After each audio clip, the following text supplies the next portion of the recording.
नमस्कार। The desert express के इस चुनावी रण में मैं मनीषा शर्मा आपका स्वागत करती हूँ। अजमेर उत्तर विधानसभा से ज़्यादातर उम्मीदवार किसी न किसी पार्टी से अपनी दावेदारी कर रहे हैं और टिकट न मिलने की स्थिति में निर्दलीय चुनाव भी लड़ने की आकांक्षा रखते हैं। आज मैं आपको मिलवाने जा रही हूँ गवर्नमेंट कॉलेज अजमेर के रिटायर्ड प्रोफेसर अजय शर्मा से। डॉक्टर अजय शर्मा जो किताबों से बड़ा प्रेम करते हैं और अपने विद्यार्थियों में अच्छे शिक्षण और अपनी निडरता के लिए जाने जाते हैं। डॉक्टर अजय शर्मा जो अपने छात्र जीवन से ही संघ से जुड़े रहे हैं और ना सिर्फ अजमेर की राजनीति बल्कि अजमेर की संस्कृति और भौगोलिक स्थिति से भी वास्तविक रूप से परिचित हैं। सर, मैं आपका बहुत बहुत स्वागत करती हूँ हमारे चुनावी रण में। Thank you very much. मैं आपका आभार व्यक्त करता हूँ। सर, आप अजमेर उत्तर विधानसभा क्षेत्र से विधानसभा चुनाव के लिए दावेदारी कर रहे हैं। आप बीजेपी से टिकट की मांग कर रहे हैं और टिकट न मिलने की स्थिति में आप निर्दलीय के तौर पर चुनाव लड़ने की आकांक्षा रखते हैं जी। आपका किताबों के प्रति प्रेम राजनीति के प्रति आकर्षण में अचानक कैसे बदला? देखिए, राजनीति तो हर व्यक्ति के अंदर होती है किसी न किसी रूप में। ये भी कहा जाता है कि man is social and political animal. तो किसी न किसी रूप में जब आदमी जो विशेष रूप से जो व्यक्ति शिक्षक है, जो किताबों से जुड़ा हुआ है और सेवानिवृत्त हो चुका है, तो वो अपने लोगों की सेवा करने में किसी भी रूप में पीछे नहीं हो सकता है। अब उसके पास टाइम ज़्यादा है, तो टाइम ज़्यादा होने के कारण से वो विशेषकर जो शिक्षक है या किसी ऐसे प्रोफेशन से जुड़ा हुआ है जो डायरेक्ट या प्रत्यक्ष रूप से लोगों से उसका जुड़ाव करता है। क्योंकि मेरा जो जन्म है वो अजमेर में ही हुआ है, मैं अजमेर से ही जुड़ा हुआ हूँ और अजमेर की भौगोलिक और राजनीतिक परिस्थितियों से, ऐतिहासिक परिस्थितियों से अच्छी तरह से रूबरू हूँ और मैं जानता हूँ किन किन क्षेत्रों में अजमेर को विशेष प्रकार के विकास की आवश्यकता है और उस तरफ ध्यान देने की मैं पूरी की पूरी कोशिश करूँगा। अगर मुझे बीजेपी के द्वारा योग्य समझा जाता है तो मैं आभार व्यक्त करूँगा, आभारी रहूँगा। और अगर मुझे बीजेपी की तरफ से चुनाव टिकट नहीं मिलता है, प्रत्याशी नहीं समझा जाता है, तो मेरी कोशिश रहेगी कि मैं निर्दलीय चुनाव अजमेर उत्तर से लड़ूँ। सर, जब आप अजमेर से निर्दलीय के तौर पर या बीजेपी के उम्मीदवार के तौर पर चुनाव लड़ने की आकांक्षा रखते हैं, तो आपके अजमेर को लेकर चुनावी मुद्दे क्या होंगे? देखिए, अजमेर को राजनीतिक रूप से बहुत पिछड़ चुका है। क्योंकि मैं अजमेर की पैदाइश हूँ। अगर 70-75 के दौर में हम लौटें थोड़ा सा पीछे, तो देखेंगे कि दूसरे जो शहर हैं जैसे कोटा है, भीलवाड़ा है, उदयपुर है, अलवर है, वो अजमेर से बहुत आगे निकल गए और अभी भी अजमेर वो 70, 75 और 80 के दौर में जी रहा है। उसका मुख्य कारण मैं सोचता हूँ कि यहाँ पर जो औद्योगिक विकास होना चाहिए था वो उस रूप में हुआ नहीं। HMT एक फलती फूलती कंपनी थी, उसको ख़त्म कर दिया गया। हमारा जो कैरेज और लोको वर्कशॉप है जिसमें ज़्यादातर लोग लगे हुए हैं और यहीं से रिटायर होकर यहीं पे बस गए हैं। ऑफिसेज में, स्कूल्स में, कॉलेजेस में लोग आसपास के जो क्षेत्रों के से भी लोग रिटायर होकर अजमेर में बस गए हैं। वो एक तो कभी कभी लगता है मुझे अजमेर एक सेवानिवृत्त लोगों का शहर हो गया है और सेवानिवृत्त लोग जो 60, 70 या 65 तक की आयु तक पहुंच गए, उनकी ये सोच होती है कि अरे भाई जैसा भी ये चलता है चलने दो, लाइट जा रही है तो कुछ समय में आ जाएगी, पानी आज नहीं आया तो कल आ जाएगा। जो जाबाजी होनी चाहिए ना एक व्यक्ति विशेष में अपने क्षेत्र का विकास करने के लिए, उसकी मैं बहुत कमी देखता हूँ, बहुत कमी देखता हूँ जी। सर, आप शिक्षक रहे हैं और कभी सक्रिय राजनीति का आप हिस्सा नहीं बने। अपने शिक्षण काल के दौरान आप कभी सक्रिय राजनीति का हिस्सा नहीं बने, तो अब जब आप सेवानिवृत्त हो चुके हैं तो शिक्षण के बाद राजनीति में आने का कारण क्या रहा? देखिए, ऐसा प्रत्यक्ष रूप से मैं राजनीति से जुड़ा नहीं रहा, लेकिन प्रत्येक वर्ष जो कॉलेजेस में इलेक्शंस होते रहते हैं, छात्र संघ चुनाव होते रहते हैं, तो उनके संचालन में, उनके आयोजन में, उनको कराने में छात्रों से और राजनेताओं से जुड़ाव तो होता ही है। अपने अपने जैसे ABVP या NSUI वगैरह हैं या कम्युनिस्ट दल वगैरह हैं, उनसे जो छात्र ग्रुप हैं वो अपने तरीके से कन्वेंसिंग करते हैं और हम उनसे किसी ना किसी रूप में प्रत्यक्ष और अप्रत्यक्ष रूप में जुड़ते हैं। तो राजनीति तो बचपन से मिलती है, खून से मिलती है, DNA से मिलती है। राजनीति को ऊपर से नहीं सीखा जा सकता। राजनीति तो अंदर हर एक व्यक्ति के है। राजनीति हमारे घर से शुरू होती है। हमारे पेरेंट्स के पास कोई चीज़ नहीं होती है हमें देने के लिए, तो हमें बहलाने के लिए वो हमसे कहीं ना कहीं राजनीति करते हैं कि बेटा वो चीज़ ख़राब है, वो चीज़ अच्छी नहीं है, वो मैं आज नहीं तेरे को है ना महीने भर बाद दिलाऊंगा, या तू अपनी क्लास में टॉप कर या किसी स्पोर्ट्स विशेष में गोल्ड मेडल लेके आ तो मैं तेरे को वो चीज़ दिला जाऊँगा। राजनीति वहाँ से शुरू हो गई है। तो राजनीति को किसी विशेष गुरु के द्वारा या विशेष समूह के द्वारा सीखने की आवश्यकता नहीं है। समय विशेष, क्षेत्र विशेष परिस्थितियाँ राजनीति सिखा देती हैं। और मैं प्रत्यक्ष रूप से नहीं जुड़ा हुआ हूँ, लेकिन अप्रत्यक्ष रूप से किसी ना किसी रूप में जुड़ाव रहा है, क्योंकि मेरा इंटरेस्ट भी रहा है। मेरा पेपर जो मैं पॉलिटिकल ज्योग्राफी और वर्ल्ड जियो पॉलिटिक्स पढ़ाता रहा हूँ बरसों तक, उसमें राजनीतिक मुद्दों को, राजनीतिक पहचान को, राजनीतिक सोच को और एक पॉलिटिकल साइंटिस्ट के रूप में और एक ज्योग्राफर के रूप में, एक हिस्टोरियन के रूप में अजमेर को मैं ढंग से समझता हूँ और अजमेर की समस्याओं को ढंग से समझता हूँ। और मेरा फोकस हमेशा इसी पर रहेगा, अगर मेरे को मौका मिलता है, कि अजमेर को मैं बहुत आगे लेके जाऊँ, जिसकी कल्पना अभी तक नहीं की गई है। अंग्रेज़ों ने जो अजमेर मेवाड़ा को अजमेर स्टेट के रूप में, कैपिटल के रूप में चुना था, वो इसलिए चुना था कि यहाँ की जो ब्यूटी थी वो बहुत लाजवाब थी। अजमेर चारों तरफ से ग्रीन लक्स पहाड़ियों से घिरा हुआ था, बिल्कुल ग्रीन, और बीच में सागर। इधर ऊपर आप देखिए फाई सागर से पानी होता हुआ आता है आना सागर से निकल के जाता है वो बीसला पाल, जो कि बिल्कुल ख़त्म हो चुका है। बीसला पाल जब फुल हो जाता है तो पानी जाता है खानपुरा, और उसके बाद में वो आगे की ओर जाता है। लेकिन इलीगल कैचमेंट ने प्रशासन और राजनीति और यहाँ के भ्रष्ट लोगों या भूमाफिया के मिलन के कारण से, नेक्सस के कारण से, यहाँ की भौगोलिक और ऐतिहासिक पहचान खत्म हो गई है। और जो ग्रीन ट्रिब्यूनल का फैसला आया है, आपने सबने पढ़ा है, उन्होंने कहा है कि ये कैचमेंट एरिया में जितने भी बिल्डिंग्स बनी हुई हैं इन सबको डिमोलिश किया जाए, हटाया जाए।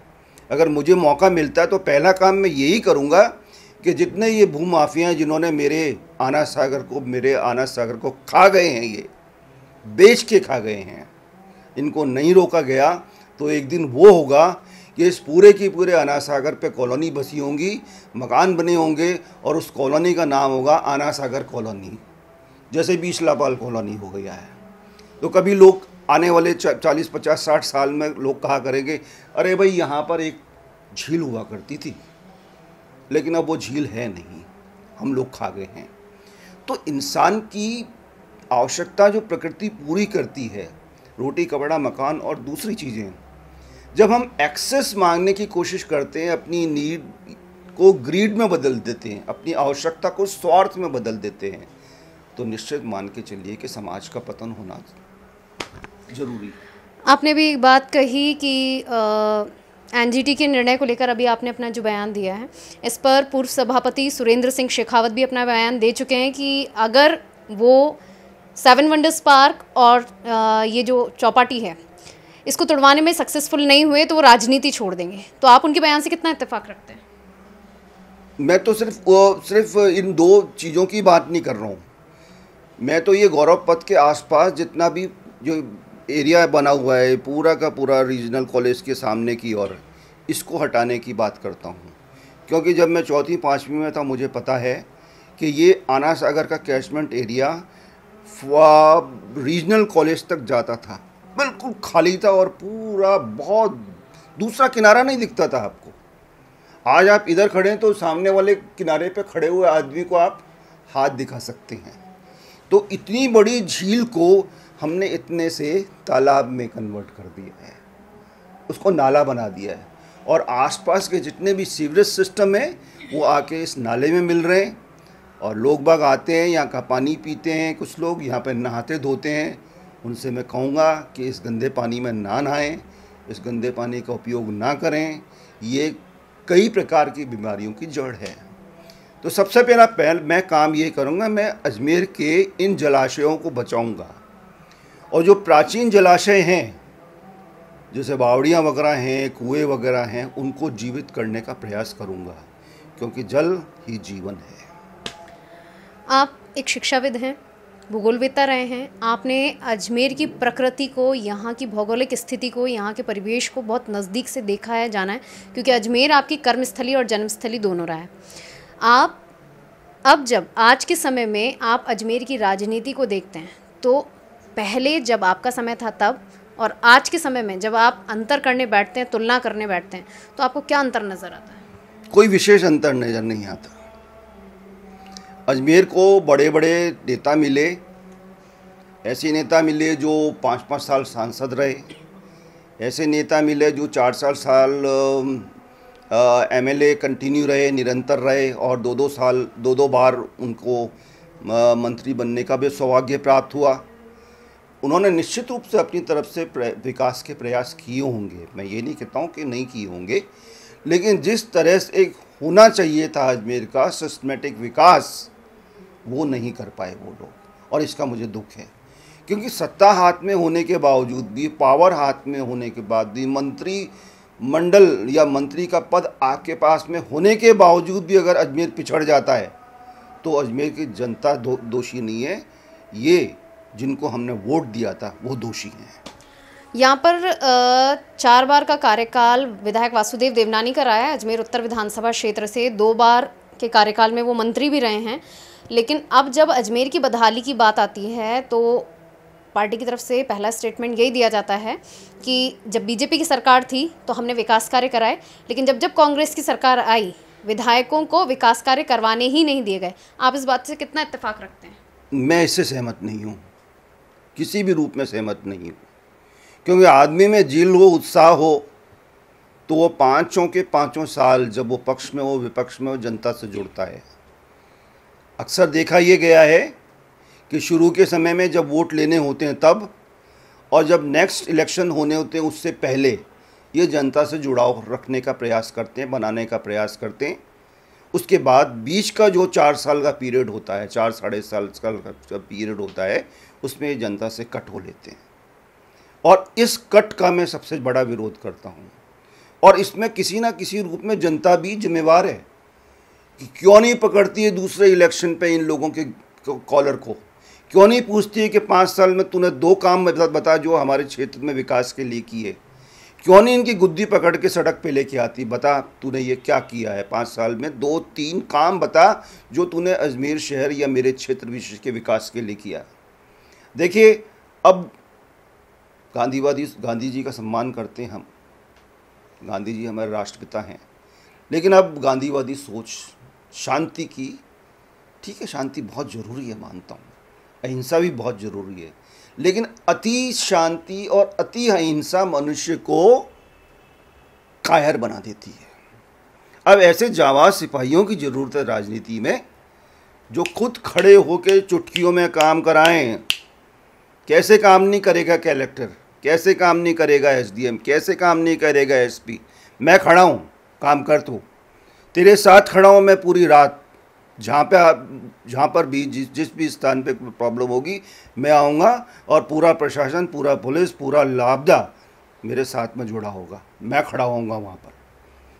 अभी एक और उम्मीदवार हैं सुभाष काबरा जी, उन्होंने अपना बयान दिया है कि अजमेर को अपना हक, अब जो परिस्थितियां हैं उसमें अजमेर को अपना हक अब मांगना नहीं है, मांगने के दिन बीत गए, अब अजमेर को अपना हक छीनना पड़ेगा। आप इस बात से इत्तेफाक करते हैं? वही मैं कह रहा हूँ कि अब आपको गुद्दी पकड़ के पूछना पड़ेगा कि भाई 5 साल तुम लोगों के पास राज था ना, 5 साल में तुम 3 या 2 या 4 जितना तुम कह जिससे तुम संतुष्ट हो, ये काम मुझे हमें बता दो, गिना दो, उसके बाद तुम कहना कि अगली बार के लिए चुनाव में हमको वोट दो। अदरवाइज़ घर के सामने आने की आवश्यकता नहीं है, बिल्कुल आउट। वो अब वो दरबारी सिस्टम बिल्कुल जाना चाहिए और किसी हद तक गया है। इस देश का युवा अब जाग गया है, और जब देश का युवा जागता है तो राजनीति और समाज के प्रत्येक वर्ग को जागना पड़ता है, चाहे वो जागना चाहे या नहीं। सर, आपने राजनीति को करीब से देखा है, आप एक शिक्षाविद हैं। आप जब अजमेर उत्तर विधानसभा से दावेदारी कर रहे हैं, तो सबसे पहले मैं आपसे जानना चाहूँगी कि विधायक वासुदेव देवनानी जो 4 बार विधायक का कार्यकाल पूरा करने जा रहे हैं, आप चौथी बार कार्यकाल पूरा करने जा रहे हैं, तो इनके कार्यकाल की कौन सी उपलब्धियां थीं जिन्होंने आपको प्रभावित किया, और ऐसी कौन सी कमियां हैं कि यदि आप विधायक बनते हैं तो आप उन्हें दूर करना चाहेंगे? देखिए, बड़ा टिपिकल क्वेश्चन पूछा है आपने, मुझे घेरने का प्रयास किया है शायद। आदरणीय वासुदेव जी ने अपनी तरफ से प्रयास तो बहुत किए हैं, इसमें कोई दो राय नहीं है, लेकिन उन प्रयासों को वो धरातल पर उतारने में थोड़े से पिछड़ गए हैं। उनके समय में जितना विकास होना चाहिए था अजमेर उत्तर का, मुझे खेद के साथ कहना पड़ रहा है कि उतना हुआ नहीं। और विशेषकर उनके क्षेत्र में आने वाले ये पूरा का पूरा जो एरिया है, आप देखिए आना सागर और आसपास का क्षेत्र जो अजमेर उत्तर में आता है, उस पर किस प्रकार की बदहाली फैली हुई है आज, जो कि किसी रूप में किसी से नहीं छुपी है। अजमेर में अगर 3-4 घंटे निरंतर बरसात हो जाए तो हमारे सारे राजनीतिक नंगे हो जाते हैं, हमारा सारा प्रशासन नंगा हो जाता है 3-4 घंटे। और मैं ऊपर वाले से दुआ करूँगा कि 1975 जैसी, 1975 जैसी वर्षा इस शहर में कभी ना हो, जहाँ एक ही दिन में 18 से 20 इंच वर्षा हो गई थी। कल्पना कीजिए, अगर वो 1975 जुलाई का अगर वाक़या प्रकृति दोहरा देती है तो अजमेर की स्थिति क्या होगी। ये पूरा का पूरा अजमेर शहर, आधा अजमेर साफ़ हो जाएगा। और हम इस चीज़ को कलेक्टर को मिलके बता भी चुके हैं, वर्तमान कलेक्टर को मिलकर बता भी चुके हैं। इससे पहले जो गोयल साहब जो कलेक्टर थे, उनसे भी मुलाकात होगी। डिजास्टर डिजास्टर से रिलेटेड जितनी भी डिस्ट्रिक्ट रिपोर्ट बनती है मैनेजमेंट से संबंधित, वो मैंने बना के दी थी, उनसे काफ़ी बात हुई थी। उनको बताया भी था कि किस प्रकार के डिजास्टर अजमेर में आने वाले हैं, उनका सॉल्यूशन निकाला जाए। लेकिन इत्तेफाक से सॉल्यूशन नहीं निकाले गए। समस्याएं जैसी 50 साल पहले थी, समस्याएं आज भी वही हैं, बल्कि और भी बदतर हुई हैं। सर, आपने प्रशासन के लिए डिज़ास्टर मैनेजमेंट रिपोर्ट तैयार की थी। आप एक भूगोलविद्ता के तौर पर शहर में पहचान रखते हैं, जाने माने शिक्षाविद हैं।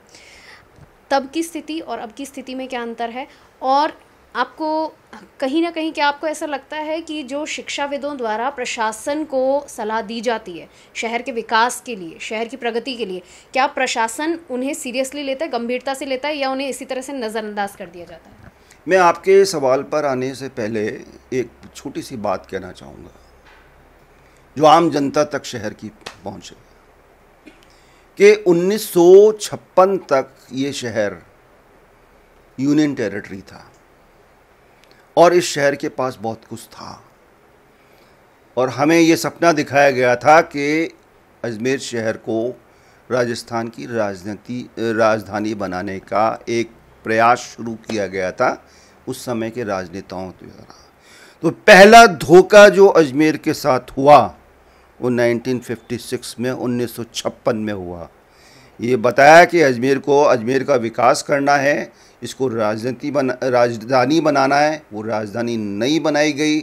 फिर कहा कि आपको आरपीएससी मिल जाएगी, आपको मेडिकल कॉलेज मिल जाएगा, आपको रेवेन्यू बोर्ड मिल जाएगा। ये कुछ जैसे कि छोटे बच्चों को खुश करने के लिए लॉलीपॉप दे देते हैं ना, कि ये ले बेटा, ये लॉलीपॉप ले, तू ये ले ले, तू ये ले ले, और चूसता रहे इसको। हम अजमेर वाले अभी उस स्थिति में हैं कि 1956 से सिर्फ लॉलीपॉप चूस रहे हैं। इसलिए मैंने अपने कई बार भाषण में कहा है, अपनी फेसबुक वॉल पे भी लिखा है कि हमें यूनियन टेरिटरी का दर्जा वापस चाहिए। 1956 की जो पहले की स्थिति थी यूनियन टेरिटरी की, यूटी की, वो स्थिति हमें वापस चाहिए। और मैं आपके माध्यम से अजमेर शहर की जनता को ये आश्वासन देना चाहता हूँ, अगर मुझे मौका मिला तो मैं अजमेर को यूनियन टेरिटरी का दर्जा दिलाऊंगा। अब आप पूछेंगे साहब यूनियन टेरिटरी का दर्जा दिलाने से अजमेर को क्या फ़ायदा होगा? बहुत फ़ायदा होगा। आपके पास विकास का इतना फंड होगा, आप सीधे केंद्र से जुड़ेंगे। बीच के जो माध्यम हैं, बीच के जो ठेकेदार हैं, बीच के जो बिचौलिए हैं, उनसे संपर्क आपका टूट जाएगा और आप सीधे दिल्ली से जुड़ेंगे, केंद्र सरकार से जुड़ेंगे। आपके पास वहाँ से पैसा आएगा, आपका विकास होगा, आप अपने उस पुराने ऐतिहासिक और समृद्ध शहर को वापस ढूंढ पाएंगे, वापस ला पाएंगे जो उस समय छूट गया। अब मैं आपकी सर, आपको अभी भी ऐसा लगता है कि आप शहर के जाने माने शिक्षाविदों में शामिल हैं, तो जो प्रशासन है वो शिक्षाविदों की द्वारा दी गई रिपोर्ट्स, उनके द्वारा दिए गए सुझावों को सीरियसली लेता है, या कहीं ना कहीं आप भी ऐसा महसूस करते हैं कि जो शिक्षाविदों द्वारा सुझाव दिए जाते हैं अजमेर के विकास के लिए, अजमेर की प्रगति के लिए, उनको नज़रअंदाज कर दिया जाता है? नहीं, सीरियसली नहीं लिया जाता, नज़रअंदाज ज़्यादा किया जाता है। मैंने अपने जीवन में अजमेर शहर में कलेक्टर के रूप में श्रीमती आदिति मेहता को देखा, a strong lady, iron lady. उस लेडी ने जितना विकास अजमेर में किया है, चाहे वो गैरकानूनी रूप से लोगों ने अपनी दुकानें आगे बढ़ा रखी थी या क्षेत्रों पे कब्जे कर रखे थे, या दूसरे क्षेत्र जैसे अपने घरों से बहुत आगे तक के एरियाज़ को उन्होंने अपने घरों में शामिल कर रखा था जो कि इल्लीगल थे, गैरकानूनी थे, उन सब को उस लेडी ने साफ़ किया। तो हमें अजमेर में उन जैसी कलेक्टर की ज़रूरत है और मेरे जैसा प्रशासक, राजनीतिज्ञ होना ज़रूरी है। सर, आप एक शिक्षाविद हैं, शिक्षक हैं, तो विधायक वासुदेव देवनानी जो कि अपने 4 बार के कार्यकाल में 2 बार शिक्षा मंत्री भी रहे हैं, स्वतंत्र प्रभार इनके पास में रहा है, तो आपको क्या लगता है कि इनके कार्यकाल में शिक्षकों की स्थिति क्या थी, क्या होनी चाहिए थी और क्या है? निश्चित रूप से प्रयास तो इन्होंने किए हैं, मैंने पहले भी कहा, लेकिन उन प्रयासों को अंतिम स्थिति तक नहीं पहुंचाया, मतलब पूरा नहीं किया, ग्राउंड लेवल पर नहीं आ पाए। जैसे मैं एक आपको एग्जाम्पल देता हूं कि 1905 में यूजीसी ने लेक्चरर की पोस्ट कॉलेजेस से ख़त्म कर दी थी और वो स्कूल में चली गई थी। अब यहाँ पर हायरार्की 3 थी, असिस्टेंट प्रोफेसर, एसोसिएट प्रोफेसर और प्रोफेसर। 2016-17 में जाके हम लोगों को ये नामांकन मिला, 5 से लेकर 16 तक हमको इंतजार करना पड़ा, 15-16 तक। उसके बाद प्रोफेसर ग्रेड में आने के लिए उसी समय हो जाना चाहिए था काम, वो नहीं हुआ। सैकड़ों कॉलेजेस ऐसे थे जो प्राचार्य विहीन थे, जहाँ पर प्राचार्य थे ही नहीं, और आज भी सैकड़ों कॉलेज हैं जहाँ पर प्राचार्य नहीं है। प्राचार्यों, जब कॉलेज में प्राचार्य नहीं होगा तो कॉलेज का विकास कैसे होगा, कॉलेज के काम कैसे होंगे? खेल की सुविधा हो, प्रशासन की सुविधा हो, स्टूडेंट के विकास की सुविधा हो, स्टूडेंट्स को, विद्यार्थियों को जो सुविधाएं मिलनी चाहिए वो कौन देगा? उसकी क्लासेस समय पे हों, टाइम टेबल अप्लाई किया जाए, वो कौन कराएगा? प्रिंसिपल। लेकिन जब आपके पे टीम का कैप्टेनिंग टीम के साथ नहीं है तो टीम बिखर जाएगी। ऐसे सैकड़ों कॉलेज आज भी राजस्थान में प्राचार्य विहीन पड़े, उस समय भी पढ़े थे बीजेपी के समय और आज भी पढ़े। अगर प्रोफेसर उस समय बन जाते लोग और प्रोफेसर बनने के साथ वो प्रिंसिपल होते तो रिटायरमेंट से पहले कम से कम 2-3 साल तक वो प्रिंसिपल रहते। इस साल जाके प्राचार्य का, आचार्य का या प्रोफेसर का पद मिला है लोगों को।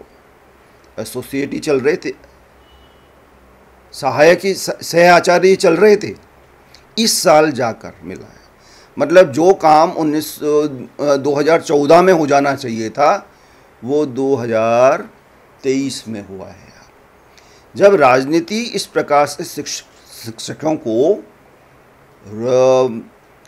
अधिकार विहीन रखेगी, कैंपस को प्राचार्य विहीन रखेगी, तो आप सोच सकते हैं कि उच्च शिक्षा का क्या हाल होगा। और मुझे ये कहते हुए बड़ा दुख होता है कि राजस्थान की उच्च शिक्षा का हाल राजस्थान की प्राइमरी शिक्षा से भी गया बीता है। आज की तारीख में किसी प्रकार की सुविधाएं नहीं है। एक एक कमरे में, दो दो कमरे में कॉलेज चल रहे हैं, जहां एक एक दो दो प्रोफेसर्स को लगा रखा है, और जिसमें जो सीनियर मोस्ट है उसको प्राचार्य का भार दे रखा है। जबकि प्राचार्य के पद हैं, प्रोफेसर बनाए गए हैं, उन प्रोफेसर्स को प्राचार्य बना के वहाँ पहुँचाना चाहिए, लेकिन लोग प्रोफेसर बनने के बाद में अपना घर कैसे छोड़ें? अजमेर कैसे छोड़ूँ मैं? GCA कैसे छोड़ूँ? यहाँ मेरे को सुविधाएं, यहाँ किसी गांव में किसी छोटे कस्बे में 2 रूम के कॉलेज में मेरे को प्राचार्य बना दिया जाए, उनसे क्या फ़ायदा होगा बताइए आप? तो रिस्क कौन लेना चाहता है? सुविधाएं तो चाहिए हमें सारी, अधिकार तो चाहिए सारी, लेकिन जब कर्तव्यों की बात आती है तो हम पिछड़ जाते हैं। देखिए सर, यहाँ पर मैं एक अन्य उम्मीदवार हैं सुभाष कावरा, उन्होंने एक बेहतर राजनीतिज्ञ के आदर्श राजनीतिज्ञ के गुण बताए थे, और उसमें उनका कहना था कि एक आदर्श राजनीतिज्ञ वो है जिसकी हर क्षेत्र पर अच्छी पकड़ हो। लेकिन वहीं ये मानते हैं कि जो शिक्षक हैं उनके लिए राजनीति का क्षेत्र नहीं है, क्योंकि शिक्षक शिक्षण कार्य से जुड़ा हुआ है, राजनीति में वो इतना सफल नहीं हो पाएगा। आप इस बात से कितना इत्तेफाक रखते हैं? मैं इस स्टेटमेंट को मूर्खतापूर्ण मानता हूँ, लेकिन ये बचकानी हरकत है। किसी वर्ग विशेष, किसी व्यक्ति की, किसी समूह की ये अधिकार नहीं है कि वो ही राजनीति में रहेगा, वो ही राजनीति के लिए बना है।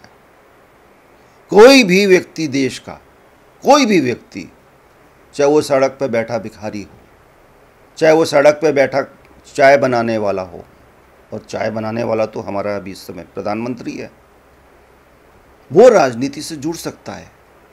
राजनीति से जुड़ने का मतलब मेरा सेवा से है, व्यवसाय से नहीं है। जब आप राजनीति को व्यवसाय ना मान के सेवा मानेंगे, तो चाहे शिक्षक हो, चाहे व्यवसायी हो, चाहे डॉक्टर हो, चाहे किसी प्रोफेशन से जुड़ा हुआ हो, वो सेवा करेगा। और राजनीति सीखी नहीं जाती है। कोई व्यक्ति विशेष या समूह या राजनीति विज्ञान में MA करने या PhD करने से कोई राजनीतिक नहीं बन जाएगा। राजनीति या राजनीतिक वो सफल ज़्यादा होते हैं जो अपने क्षेत्र विशेष से ज़मीन से जुड़े हुए हों। अब उसमें कोई शिक्षक भी हो सकता है, कोई व्यवसायी भी हो सकता है, कोई इंजीनियर भी हो सकता है, कोई भी हो सकता है। तो ये कोई छाप नहीं है कि मतलब व्यक्ति विशेष यही राजनीति में आएंगे और कोई नहीं आएंगे। स्मार्ट सिटी प्रोजेक्ट जो है वो केंद्र सरकार की एक महत्वाकांक्षी योजना है, जिसमें अजमेर को भी हिस्सा बनाया गया था। लेकिन अजमेर आते आते ये जो प्रोजेक्ट था, इसकी जो मूल अवधारणा थी, पूरी तरह से परिवर्तित कर दी गई। हालात ये हैं कि आज स्मार्ट सिटी प्रोजेक्ट के तहत अजमेर में जितने निर्माण कार्य किए गए हैं वो सब जनता को राहत देने की बजाय उसके लिए सिरदर्द बने हुए हैं। हर एक चीज़ के अंदर खामियां हैं। आप चाहे एलिवेटेड रोड ले लीजिए, या फिर 7 वंडर्स पार्क, या आना सागर के चारों तरफ जितना भी निर्माण कार्य किया गया है उसे ले लीजिए। रामप्रसाद घाट, जो कि एक धार्मिक पहचान रखता था अजमेर की धरा पर, इसका भी अस्तित्व खतरे में है, करीब करीब ख़त्म हो चुका है। तो आपको क्या लगता है, इन सब के लिए कौन जिम्मेदार है? अफसरशाही ज़्यादा जिम्मेदार रही, या इसके लिए जनप्रतिनिधि ज़्यादा जिम्मेदार रहे, या हमारी सोई हुई जनता ज़्यादा जिम्मेदार रही? तीनों जिम्मेवार हैं इसके लिए, और सोई हुई जनता ज़्यादा जिम्मेवार है। अगर जनता जागरूक हो तो प्रशासक को भी जगह देगी, राजनीतिज्ञों को भी जगह देगी, पुलिस को भी जगह देगी, और सिर्फ यहीं तक नहीं, राजस्थान के मुख्यमंत्री को भी 2 बजे जाके हिला देगी। 7 वंडर्स पार्क का जो उद्घाटन था वो तो मुख्यमंत्री अशोक गहलोत ने अजमेर में वर्चुअल तरीके से किया था। तो कहीं ना कहीं उन तक भी खबर ये तो पहुंची होगी, ऐसा नहीं मान सकते कि उनको खबर नहीं होगी, लेकिन कहीं ना कहीं वो भी ये बात जानते होंगे कि अजमेर के अंदर जो 7 वंडर्स पार्क का निर्माण किया गया है, ये एनक्रोचमेंट एरिया पे किया गया है। अजमेर की जो आना सागर झील है, जिसको अजमेर का दिल कहा जाता है, उसको घेर कर उसका कत्ल करके ये 7 वंडर्स पार्क बना दिया गया है। उन्होंने इसका वर्चुअल तरीके से उद्घाटन भी कर दिया। इसके लिए कमेटी भी बनाई गई थी, लेकिन उस कमेटी की ने भी रिपोर्ट बनाने के लिए जिन लोगों को नियुक्त किया गया था इस कमेटी में, उनमें वही लोग शामिल थे जो इस स्मार्ट सिटी प्रोजेक्ट से जुड़े हुए थे। ठीक है, तो जो जांच रिपोर्ट आनी थी वो भी निष्पक्ष नहीं थी। तो अब इसका क्या समाधान किया जा सकता है, क्योंकि जो अब पार्क बन गए, चौपाटी बन गई, जो भी पाथवे वगैरह सब बन गए, इस समय जनता का पैसा लगा है। अब जब ये ध्वस्त किए जाएंगे तो जनता का ही पैसा बर्बाद होगा। तो आपको क्या लगता है कि अगर आप विधायक बनते हैं तो आप इस समस्या का क्या समाधान निकालेंगे? सबसे पहले तो जो कोर्ट ने डिसीजन दिया है उसको लागू किया जाएगा। उसके बाद जितने भी गैरकानूनी रूप से हथियाए गए क्षेत्र हैं उनको वापस लिया जाएगा, और चाहे इसके लिए कोई भी कीमत देनी पड़े या कीमत चुकानी पड़े। तो सर, यहाँ पर अगर आपने कहा कोई भी कीमत चुकानी पड़े, तो यहाँ पर अक्सर देखा गया है आना सागर पर जो अतिक्रमण कर दिए गए हैं, तो अतिक्रमणकारी जो हैं कोर्ट ने स्टे लगा दिया, कोर्ट ने कुर्की के आदेश निकाल दिए, कोर्ट ने किसी भी तरह के आदेश निकाल दिए। वो जयपुर में बैठे जनप्रतिनिधियों से जाकर उसके खिलाफ कोर्ट में जाकर किसी भी तरह से उस पर रोक लगवा लेते हैं, और उनका ये जो गोरख धंधा है वो एज इट इज़ चलता रहता है।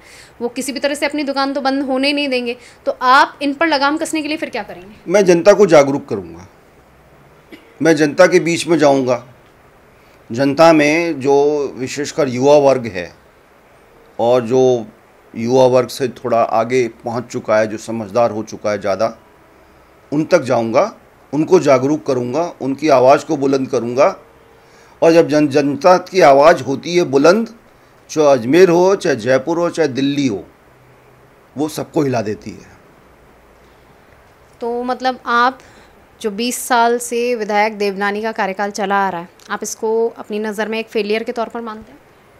फेलियर के तौर पे नहीं तो मैं बहुत ज़्यादा सफल भी नहीं मानता। और मैं चाहता हूं कि 20 साल अगर किसी व्यक्ति विशेष को मिल जाते हैं तो it is more than sufficient. ये पर्याप्त से बहुत ज़्यादा है। अब उसको स्वतः ही वो स्थान दूसरों के लिए खाली कर देना चाहिए और मार्गदर्शन क्षेत्र में चले जाना चाहिए। आप बीजेपी से चुनाव लड़ने की आकांक्षा रखते हैं, टिकट मिलने की आकांक्षा रखते हैं, और अगर टिकट नहीं मिलता है तब आप निर्दलीय लड़ने का फैसला करेंगे।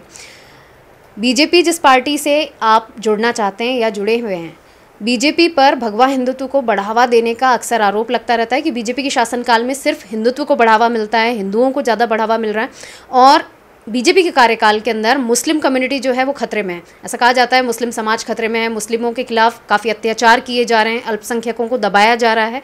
तो आप इस बात से कितना इत्तेफाक रखते हैं? एक तो सबसे पहले हमें ये समझना पड़ेगा कि हिंदू कौन है और हिंदू का मतलब क्या है। हिंदू कोई जाति या धर्म नहीं है, कोई मजहब नहीं है। ये एक भौगोलिक पहचान है जो ग्रीक्स और अरबों ने हमको दी कि इंडस या सिंधु नदी के पूर्व और पश्चिम में रहने वाले लोग वो हिंदू हैं। एक भौगोलिक पहचान है। तो एक हिंदू कोई सनातनी भी हो सकता है, हिंदू कोई मुस्लिम भी हो सकता है, हिंदू कोई ईसाई भी हो सकता है। ठीक है कि उसकी पूजा पद्धति अलग है, लेकिन हिंदू और सनातनी जो दो एक सिक्के के दो पहलू हैं, वो कोई धर्म के रूप में, वो एक मज़हब के रूप में नहीं है, वो एक भौगोलिक पहचान है हमारी। और जहाँ तक आपने ये कहा कि बीजेपी ने मुस्लिम्स के लिए या भगवाकरण, ये तो राजनीतिक स्टंट है। देखिए, इनका कोई अंत नहीं हो सकता। मैं तो ये सोचता हूँ कि बीजेपी सरकार ने जितना मुसलमानों के उत्थान के लिए काम किया है वो कांग्रेस सरकार ने 60 साल तक नहीं किया। चाहे आप ट्रिपल तलाक का मुद्दा लें, चाहे आप CAA की बात करें, चाहे नेशनल रजिस्ट्रेशन की बात करें, चाहे हलाला वगैरह, जो दूसरी जो ऐसी परंपराएं हैं जो आउटडेटेड हो चुकी हैं, 1400 साल पुरानी हो चुकी हैं, जिसमें मुस्लिम महिलाएं पिस रही हैं। एक एक व्यक्ति 4-4 शादी करे, क्यों भाई? और फिर तलाक तलाक तलाक कह के उसको रात को 12 बजे 2 बजे बाहर निकाल दे। उस चीज को सरकार ने रोका है। महिलाओं को सशक्तिकरण देने का, शक्ति देने का प्रयास किया है। ऐसी कई योजनाएं सरकार ने चलाई हैं जो मुस्लिम बच्चियों को शिक्षित करने के लिए स्कॉलरशिप के रूप में और अन्य सुविधाओं के रूप में इस वर्ग विशेष को दी जा रही है। लेकिन प्रॉब्लम क्या है कि इस्लाम में, भारतीय इस्लाम में या इस सब कॉन्टिनेंट में, इंडियन सब कॉन्टिनेंट जो खित्ता है, इसमें मुसलमान 2 वर्गों में बटा हुआ है। एक है सबसे ऊपर अशराफ वर्ग, जो अपने आप को हिंदुस्तानी मानता ही नहीं है। वो कोई कहता है मैं, हमारे पूर्वज अरब से आए थे, कोई कहता है अफ़गानिस्तान से आए थे, कोई कहता है ईरान से आए थे, कोई कहता है कि तुर्क हैं हम तो। और दूसरा पसमानदा है। पसमानदा वो 95% हिस्सा है हिंदुस्तान के मुसलमान का, इस सब कॉन्टिनेंट का, जो ये माना जाता है कि वो हिंदुओं की ही जातियों से किसी ना किसी रूप में कन्वर्ट किए गए या प्रभावित होकर वो कन्वर्ट हुए हैं। तो उनमें वो जातियां आज भी हैं। अगर वो बढ़ई से बना है मुसलमान, तो बढ़ईपन उसमें अभी भी है। अगर वो कुम्हार से बना है तो कुम्हारपन अभी भी है। अगर वो जुलाहा से बना है तो जुलाहापन अभी भी है। तो वो छूटे नहीं है। और अशराफ वर्ग इनको, इन पसमानदा मुसलमानों को अपने साथ बैठने नहीं देता है। इनको हेय दृष्टि से, नीच दृष्टि से देखता है और सिर्फ एक वोट बैंक के रूप में इनका इस्तेमाल करता है। ये देश के लिए बहुत बड़ी सोच की आवश्यकता है। और आप ने देखा है कि कुछ सालों से केंद्र सरकार ने इस पसमानदा वर्ग को जागरूक करने के लिए, इनके विकास के लिए बहुत सारी योजनाएं शुरू की हैं। इससे अशराफ वर्ग नाराज है। वो कहता है कि ये तुम प्रत्यक्ष रूप से हमारे से बिना पूछे फ़ायदा दे रहे हो इनको। अरे बीच में हम बैठे हैं ना, हमारा कट का है। अगर सारा डायरेक्ट आप उन तक पहुंचा देंगे और पिछले 60-65 साल को हमारा जो कट मिलता रहा है हमको, वो तो मिल नहीं रहा है। तो एक बीच के जो दलाल थे उनको हटाया है और सरकार प्रत्यक्ष रूप से इस पसमानदा वर्ग से जुड़ी है, जो कि पिछड़ा वर्ग है, दलित वर्ग है इस्लाम का, भारतीय मुसलमान का। तो मैं सोचता हूँ कि इस सरकार ने, केंद्र सरकार ने इस्लाम के लिए, मुस्लिम लोगों के लिए बहुत अच्छे काम किए हैं, बहुत अच्छी योजनाएं दी हैं।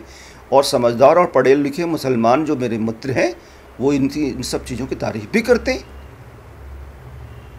2 लाइन का एक संक्षिप्त सा जवाब चाहूँगी। अगर आप विधायक बनते हैं तो अजमेर के अंदर जो अभी हिंदू मुस्लिम एकता को पर खतरा बताया जा रहा है, तो अगर आप विधायक बनते हैं तो आप इन दोनों समुदायों को साथ लेकर चलने की कोशिश करेंगे या रख पाएंगे इन दोनों को साथ में? ये खतरा तो मुझे कभी नजर नहीं आया। नहीं, अभी वर्तमान में जैसी परिस्थितियां बनी थी, दरगाह पर कमेंट हुए और हिंदुवादी संगठनों पर भी आक्षेप लगते रहे, तो क्या आप अपने विधायक काल में इन दोनों पक्षों को साथ रख पाएंगे? देखिए, सोशल मीडिया पे किसी की रोकथाम नहीं है। सोशल मीडिया पर दोनों तरफ से ही एक दूसरे को नीचा दिखाने का प्रयास चलता है, जो कि मैं सोचता हूँ नहीं होना चाहिए। तो सरकार जो नए अमेंडमेंट ला रही है, उसमें सोशल मीडिया पर ऐसे लोगों पर सख्ती करने का प्रयास किया जा रहा है। ऐसे हैंडल्स को पकड़ा जा रहा है जो हिंदू मुस्लिम के बीच में घृणा फैलाते हैं और फसाद फैलाने की कोशिश करते हैं सोशल मीडिया के द्वारा। क्यों बार बार ऐसे दंगे होते हैं जिसमें इंटरनेट को बंद कर दिया जाता है? क्योंकि इनको तो एक सुगमता मिल गई ना। अफवाह फैलाने के लिए एक बार आप यूट्यूब पर या व्हाट्सएप पर डालिए और लाखों लोगों तक कुछ ही समय में वो मैसेज पहुंच जाता है। तो अजमेर का इतिहास देखिए आप, 1947 से लेकर अब तक किसी प्रकार के दंगे नहीं हुए। यहाँ तक कि जब बाबरी स्ट्रक्चर का ध्वंस हुआ था, तब भी अजमेर में किसी प्रकार के दंगे नहीं हुए थे। तो अजमेर तो पहचान है सांप्रदायिक सद्भावना की। और यहाँ पर तो हमारे पुष्कर राज और गरीब नवाज दोनों बैठे हैं, जिनकी पहचान सिर्फ अजमेर, राजस्थान, इंडिया ही नहीं, पूरी दुनिया में। तो किसी भी रूप में मैं नहीं सोचता हूँ कि अजमेर के हिंदू मुसलमानों के बीच में कोई खाई है, और ना ही आगे आने वाले समय में अगर मुझे मौका मिलता है तो आने दूंगा। मैं कभी नहीं आने दूंगा। एक मेरा आखिरी और छोटा सा सवाल, आप शिक्षक रहे हैं, शिक्षण के पेशे से आप करीब 35-37 साल तक जुड़े रहे हैं, आपने विद्यार्थियों की परेशानियों को नज़दीक से देखा है। तो अभी युवा वर्ग के सामने जो पेपर लीक की घटनाएं आ रही हैं, इसकी वजह से युवाओं में काफ़ी आक्रोश है। अगर आप विधायक बनते हैं तो क्या युवाओं की इन परेशानियों को दूर करने के लिए आप उनके साथ कंधे से कंधा मिलाकर खड़े रहेंगे? आप इनकी परेशानियों को प्रशासन के सामने रखेंगे या सरकार के सामने रखकर दृढ़ता के साथ में इसका सामना करेंगे? बिल्कुल करूँगा। मैं युवाओं के साथ खड़ा रहा हूँ, हमेशा खड़ा हूँ, और अगर मुझे मौका मिलेगा कुछ करने के लिए युवाओं के लिए तो निश्चित रूप से मैं खड़ा रहूँगा। और आरपीएससी का सवाल और बोर्ड का सवाल आपने उठाया है, तो बताऊँ कि ऐसे माफिया वर्ग को ऐसी संस्थाओं से जोड़ना ही नहीं चाहिए। किसी वर्ग विशेष को फ़ायदा देने के लिए किसी वर्ग विशेष का मेंबर बनाएं तो उसमें भी तो कोई आदर्श आदमी या व्यक्ति को ढूंढें। किसी वर्ग विशेष से आप कोई कैंडिडेट देना चाहते हो, वहाँ पर भी तो अच्छे लोग हैं, उनको दीजिए मौका। आप ऐसे लोगों को मौका दे रहे हैं जो पेपर लीक करने में लगे हुए हैं, जो लोगों से, जिनके एजेंट आरपीएससी के चारों ओर घूमते रहते हैं कि हम आपका इतने में काम करा देंगे, हम आपका इतने में काम करा देंगे, हम आपको इतने में काम करा देंगे, आधा अभी दो आधा बाद में देना, और काम नहीं होता तो आधा आपको वापस एडवांस में चेक देते हैं आपको। ये थी खास मुलाकात retired professor doctor Ajay Sharma के साथ, जो कि जीसीए के भूगोल विभाग के एचओडी रहे हुए हैं। डॉक्टर अजय शर्मा जो युवाओं के कंधे से कंधा मिलाकर काम करना चाहते हैं, अपने निडर और बेबाक व्यक्तित्व के लिए छात्रों के बीच जाने जाते हैं। इन्होंने छात्रों की समस्याओं को लेकर कई बार कॉलेज प्रशासन से भी कहा सुनी की है और छात्र हितों के लिए हमेशा लड़ते आए हैं। अब युवाओं के लिए काम करना चाहते हैं और इनका चुनावी मुद्दा सिर्फ और सिर्फ अजमेर का विकास है। अजमेर का विकास, जिसके लिए ये भी मानते हैं कि अजमेर को अब अपना हक मांगना नहीं, छीनना पड़ेगा, और जिसके लिए ये अपनी कमर कस चुके हैं। द डेजर्ट एक्सप्रेस के साथ मैं मनीषा शर्मा।